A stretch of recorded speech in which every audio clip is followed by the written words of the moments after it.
Press वार्ता को संबोधित करते हुए अखिल भारतीय तीर्थ पुरोहित महासभा के राष्ट्रीय अध्यक्ष एवं श्री माथुर चतुर्वेदी परिषद के मुख्य संरक्षक श्री महेश पाठक जी द्वारा श्री कृष्ण जन्मभूमि व ईदगाह मस्जिद के संबंध में दर बात में अपने पक्ष बनने की प्रार्थना पत्र के संबंध में बताया कि मेरे द्वारा दोनों संस्थाओं के माध्यम से यह कहा गया था कि हम लोग शहर में फिजा को खराब करेंगे और आज यही बात सिद्ध हो रही है कि विभिन्न संस्थाओं के द्वारा ऐसी घोषणा की जा रही है कि हम लोग मस्जिद में पूजा करेंगे, जिससे कि शहर के धारा 144 लागू की जा रही है।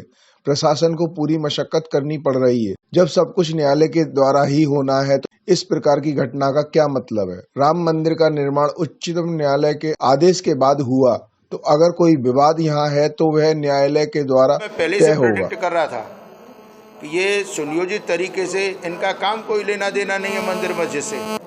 इनका काम तो ये है कि हमको कैसे माहौल बिगाड़ें, कैसे देश का माहौल खराब हो, कैसे अराजकता फैले, कैसे दंगे हों, कैसे हिंदू मुस्लिम बटे, वो गलत है।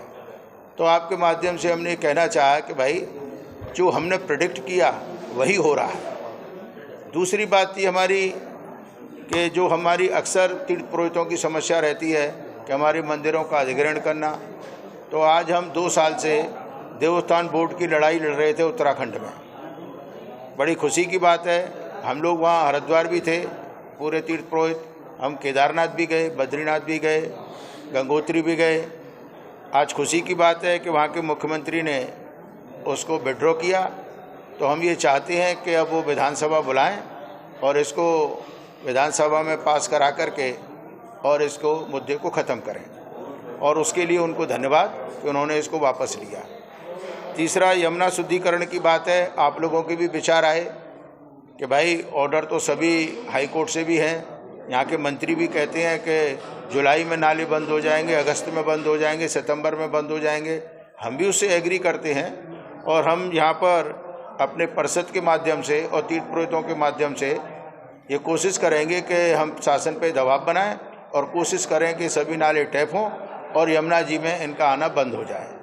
चौथा, जो ये कोसी में एक लड़की के साथ जो एग्ज़ाम देने गई उसके संग जो हादसा हुआ, उसमें हम शासन से डिमांड करते हैं कि उस लड़की को दरोगा की ही नौकरी मिले, उसको 1 करोड़ का कम से कम मुआवजा मिले और ये घोषणा न रह जाए। जो कलेक्टर साहब ने 14 लाख कहा है वो उसको पैसे मिलना चाहिए और जो कानूनी कार्रवाई हो वो शासन उसके साथ करे। धन्यवाद।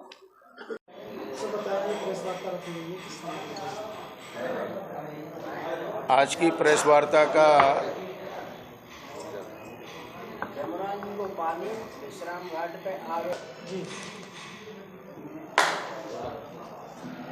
आज की जो प्रेस वार्ता का संदर्भ है वो सबसे पहला जो आज का मुद्दा था वो ये था कि जैसा आपको विदित है कि हम लोगों ने श्री कृष्ण जन्मभूमि के ऊपर एक रिट भी कोर्ट में डाली थी, क्योंकि हमको ये एक एप्रीहेंशन था कि सुनियोजित तरीके से मथुरा के माहौल को फिर से खराब किया जाएगा।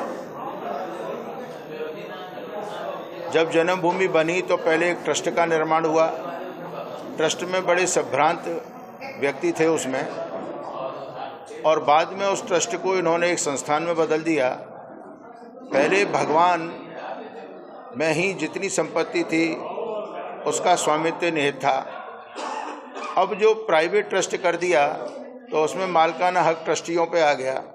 जो चाहे तो उसको प्रॉपर्टी को, उसमें जो इनकम है उसको कहीं भी इन्वेस्ट कर सकते हैं। उन्होंने 1968 में ईदगाह से एक एग्रीमेंट किया।